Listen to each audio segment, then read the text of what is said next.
Good morning, children. Today we are going to start with lesson 2 of Democratic Politics Federalism.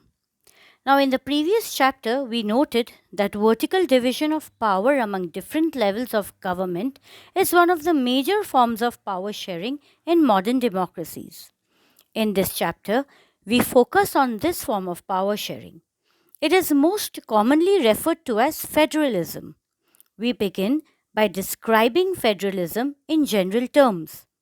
The rest of the chapter tries to understand the theory and practice of federalism in India. A discussion of the federal constitutional provisions is followed by an analysis of the policies and politics that has strengthened federalism in practice. Towards the end of the chapter, we turn to the local government, a new and third tier of Indian federation. From the last chapter, let us recall the examples of Belgium and Sri Lanka. In Belgium, if you remember, the central government shared its powers with the regional government. But Sri Lanka refused to share its powers with any of its other ethnic communities. In Belgium, we saw a shift of power from the center to the region. And one of the key changes made in the Constitution of Belgium was to reduce the power of the central government and to give these powers to the regional government. Now, regional governments existed in Belgium even earlier. They had their own roles and powers, but all these powers were given to these governments and could be withdrawn or taken away by the central government at any point of time. The change or the amendments that took place in 1993 was that the regional governments were given constitutional powers that were no longer dependent on the central government. That is, now the center could not take away the powers from the regional government. Thus, through these amendments, Belgium shifted from a unitary to a federal form of government. Sri Lanka still continues to be, for all practical purposes, a unitary system where the national government has all the powers. Tamil leaders want Sri Lanka to become a federal system. Now, the word federalism is derived from the Latin word foedus, which means treaty or agreement in which power is divided between a central authority and various constituent units of the country. Garnier defines it as a system of central and local government combined under a common sovereignty. Federal government is not, as understood by some, the central government alone, but is a system composed of the central and the local governments combined. The local governments are as much a part of the federal system as the central government. So we can say that federalism is a system of government in which the power is divided between a central authority and various constituent units of the country. Usually, a federation has two levels of government. One is the government for the entire country that is usually responsible for a few subjects of common national interest. The others are governments at the level of provinces or states that look after much of the day to day administering of their state. Both these levels of government enjoy their power independent of the other. In contrast to the federation, there are unitary types of government. And the difference between the two systems are that in a unitary government, there is a concentration of power in the central government, whereas in the federal government, powers are divided between the center and the state.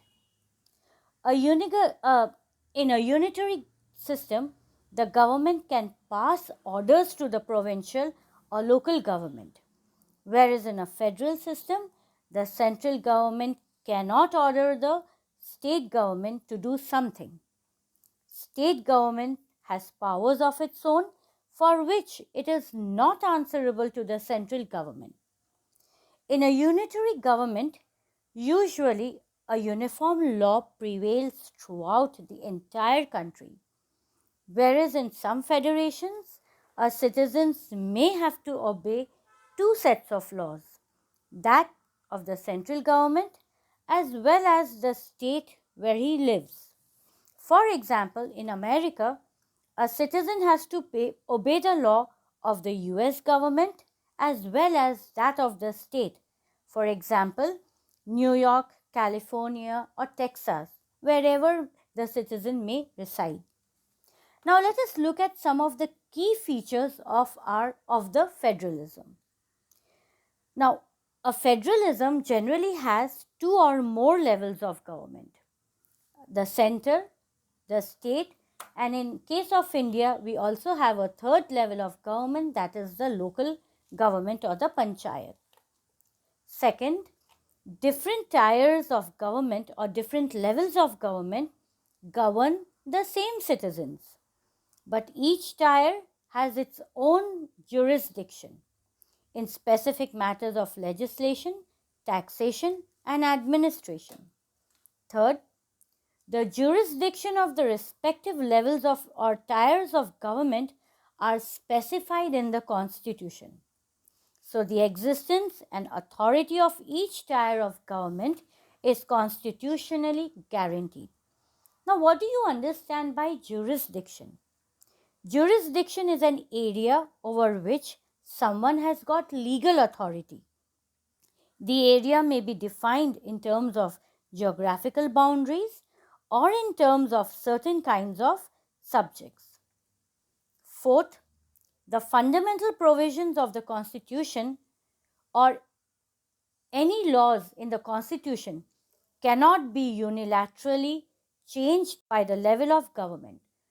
That is, no one tier of government can change the laws of the Constitution. To change any laws, both the levels of government have to be consented.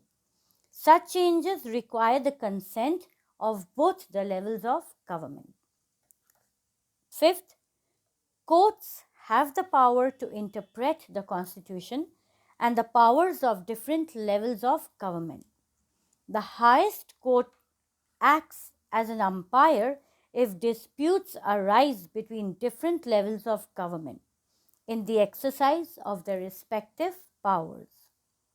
Sixth, sources of revenue for each level of government are clearly mentioned and specified to ensure its financial independence or autonomy. And last, the federal system has dual or two main objectives: to safeguard and promote unity of the country, while at the same time accommodate regional diversity.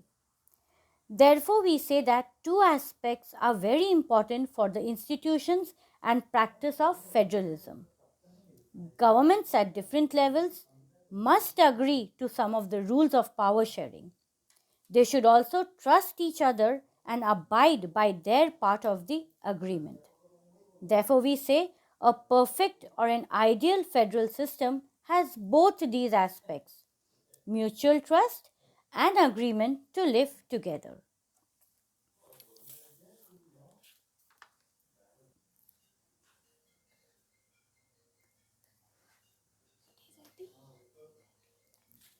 The exact balance of power between the center and the state government varies from one federation to another. Now, there are two kinds of routes through which federations have been formed.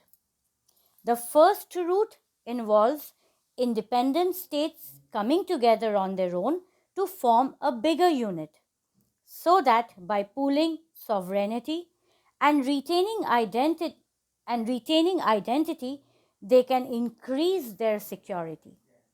This type of a federation is known as coming together federation, which include America, Switzerland, and Australia. The second route is where a large country decides to divide its powers between the constituent states and the national government. India, Spain, and Belgium are the examples of this kind of holding together federation. In this second category, the central government tends to be more powerful than a state.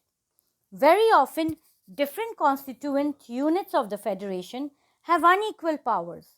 Some units are granted special powers.